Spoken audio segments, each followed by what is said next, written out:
Hey guys, so I'm filming this video late at night just because we just came back from on a date and I just didn't want my makeup to go to waste.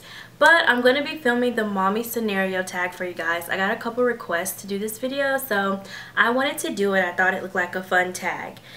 The first question: your kid is refusing to eat dinner. Do you stand your ground and demand what they eat, or demand they eat what you made, or do you make something else? Well, Christian is a very picky eater, and I'm trying to get him out of that just because he is like on the smaller side, but I mean he's still healthy. And with Christian, it's just kind of like, if he just definitely doesn't eat what I make, then I will make him like mac and cheese or something like that, because I know that he will eat that. Either mac and cheese or his new thing is a boiled egg. So he'll eat those things.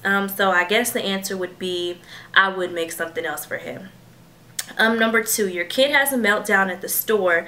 Nothing is working to calm them down. Do you leave and come back another time, or do you grit your teeth and finish shopping?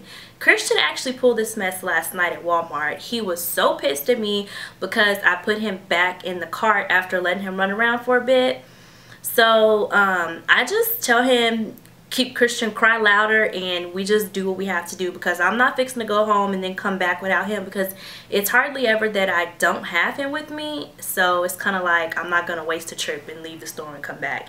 That's just too much. I mean, he's a kid and he's 1. He's 1.5, almost 2, about to be terrible 2s, and I mean, it's like, I mean, it's just what they do. It's expected almost.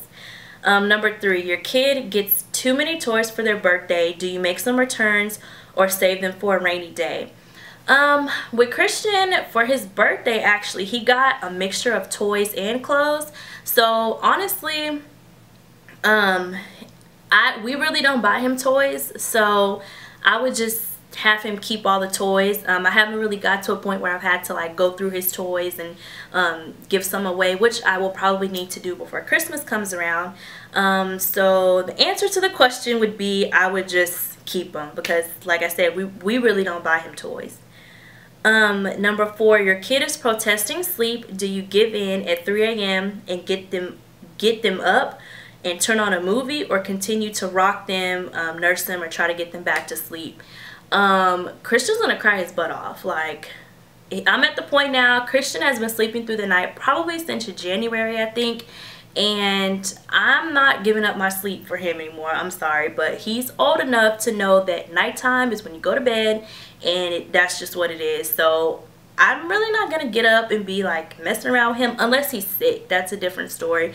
If he was sick, and, you know, I know he's sick and everything, then, you know, I'd have to deal with him then. But turn on a movie? No. TV? No. Because, I mean, Christian's not even into TV now, so those just wouldn't work. He would just have to kind of cry and go back to sleep. Number 5, you have an appointment and no babysitter. Do you bring them with you, or do you reschedule? I would have to say it depends on what type of appointment it is, because you know, with my doctor's appointments and everything, I schedule those, you know, around when I know, okay, he's going to be at daycare or he'll be with his dad. But other than that, if it was like nail shop, I mean, I'm not taking Christian to the nail shop, but other than that, I don't see what other type of appointment that I would schedule knowing that I would have Christian with me. So I mean, but the doctor, if I had to bring him, then I would just have to bring him. I've had to, like when he was an infant, I had to bring him before to my doctor's appointment. But, I mean, as long as it's not like I mean, I wouldn't take him to like an interview or like, you know, a business meeting or something with school or just something businessy. Yeah, Christian wouldn't go. But, I mean, if it's something like doctor or something like that, he would come, but not the nail shop, and definitely not the hair shop. I can't do that, like kids running around, all that. Number 6, you have 20 minutes until unexpected company arrives. Do you rush and clean up your messy house, or just figure, hey, it's okay, I've got kids? With this question, I mean, people don't come over to my place, so that's kind of, it would kind of be unexpected, but I mean, I would definitely pick up the place. I'm not going to say, well, I would have time to, you know, dust and like do all these extras and stuff, but I definitely would make the place look presentable. I would pick up, you know, remove Christian's toys from the living room, or depending on who it is. If it's like one of my friends or something, then I mean, they understand. Christian, a couple toys in the living room, that's fine. But I wouldn't have like clothes everywhere and, you know, stuff like that. No, but I definitely would pick up the living room and like straighten up the bathroom, straighten up the kitchen and stuff like that. Number 7, you're running late and you only have time to do your hair or makeup. Which do you choose? Honestly, I don't know. I don't know. It depends. If my hair is in weave, then I guess I would kind of brush it and make it look presentable and then throw on some makeup.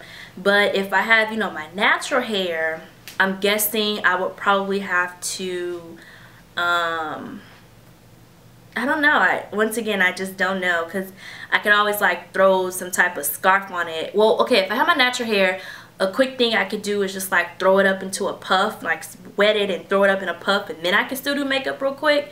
So I think it would be the makeup, because my hair could be like a quick thing. I can make hair real quick. And then the last question, you're at the park and another child pushes your child. Do you intervene and correct them, or go and find the child's parents? Me, I'm not gonna touch anybody's kids, because I know for sure I don't want anybody touching my kids. So I would go tell that kid's parents, like, excuse me, but your child is doing this, and then we'd probably go, because I'd get mad or something. But yeah, I'm definitely not gonna put my hands on anybody's kids. I feel like that's not right. Because like I said, you know, I'd be very upset if somebody put their hands on Christian, then I'd be putting my hands on that parent. So that's all the questions, and I really enjoyed answering these questions, and I'll see you guys next video. Bye!